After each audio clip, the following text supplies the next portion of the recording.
Kas testament kehtib, kui pärandaja ei saanud selle sisust aru?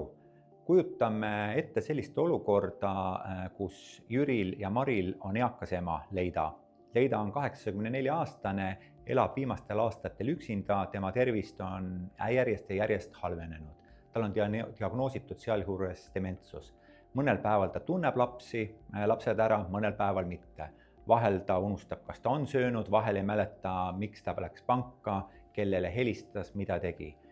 Viimastel elukuudel hakkab Leida juures käima sageli üks tuttav naaber, näiteks kaugem sugulane. Ta aitab Leidal poes käia, viib teda arsti juurde, suhtleb tema nimel erinevate ametiasutuste, pankadega ja nii edasi. Pärast Leida surma selgub aga ootamatult, et Leidal oli testament tehtud, millest keegi midagi ei teadnud. Selle testamendi järgi ei ole enam tema pärijateks aga tema lapsed Jüri ja Mari, vaid kogu vara saab see tuttav, kes Leida juures viimastel kuudel aktiivselt kohal oli ja Leidat aitas. Selle peale lastel tekib kohe küsimus või emotsioon, see ei saanud ju olla meie ema tegelik tahe. Meil oli emaga väga hea suhe, väga lähedane suhe, ju ta ei saanud aru, mida ta tegi, ta oli ju dementne. Tuttav vastab selle peale, testament oli olemas, notar tõestas selle, järelikult on kõik korras. Sealt tekib küsimus, kas tõesti. Vastus on mitte alati. Selliseid praktilisi olukordasid tuleb meil advokaatidel ette üksjagu. Ja küsimus ei ole, kas notar on teinud vea, ka notar ei pruugi alati mõista, kas inimene on dementne või ei ole. Notar ei ole arst. Testament on oma olemuselt ühepoolne tehing. See tähendab, et selleks, et testament kehtiks, peaks inimene testamendi tegemise ajal aru saama, mida ta teeb. Ta peab mõistma seda, milline on tema vara, kellele ta selle jätab ja millised on selle tagajärjed selle otsuse teinud isiku lähedastele. Kui testamendi tegemisel inimene ei saa aru oma teo tähendusest ega suutnud oma käitumist siis vastavalt juhtida, võib olla, et testamendi tegemise aeg oli see inimene piiratud teovõimega juristide kõnekeeles. Ja seaduse loogika on, et sellisel juhul võib selline tehing olla tühine. Selleks, et tühise testamendi õigusjõustaga vabaneda, tuleb üldreeglina pöörduda kohtusse, sest tavaline praktika näitab, et sellised Leida aitavad naabrid ei ole nõus sellise asja tunnistamisega, et pärandaja ei saanud asjadest aru. Oluline on ka mõista seda, et ainuüksi dementsuse diagnoos ei tähenda automaatselt, et testament kindlasti ei kehti. Et inimesel võib küll olla mingi haigus, dementsus, mis iganes, aga testamendi tegemise aeg ta võis siiski olla piisava arusaamise võimega ja testament kehtida.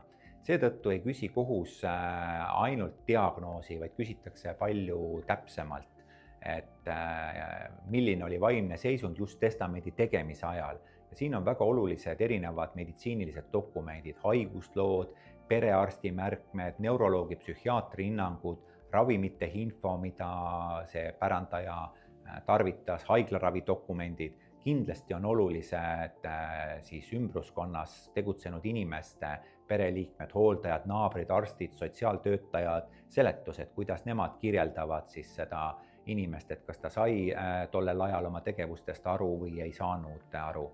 Lisaks on sageli sellistes asjades tekib küsimus pärandaja mõjutamisest.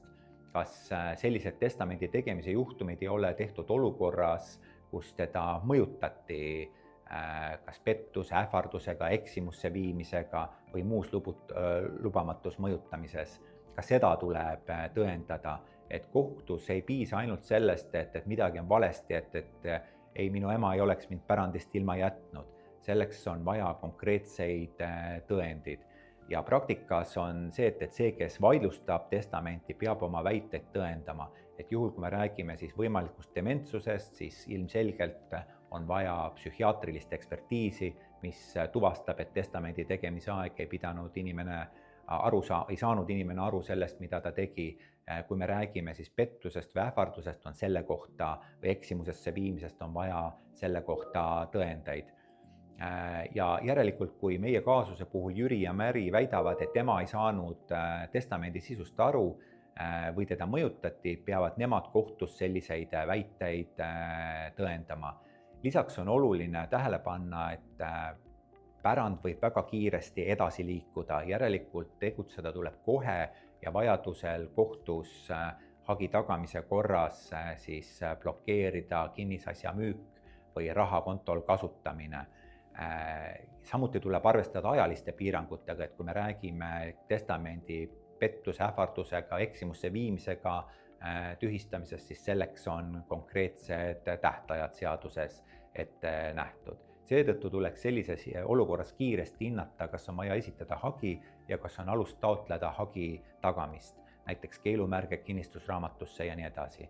Ja seetõttu, kui pärast lähedase surma ilmub välja testament, mis on tehtud ajal, millal pärandaja oli raskelt haige, ravimite mõjuval, sõltuvussuhtes, siis ärge oodake, koguge tõendeid, rääkige võimalike tunnistajaga ja pöörduge kiiresti õigusnõustaja poole.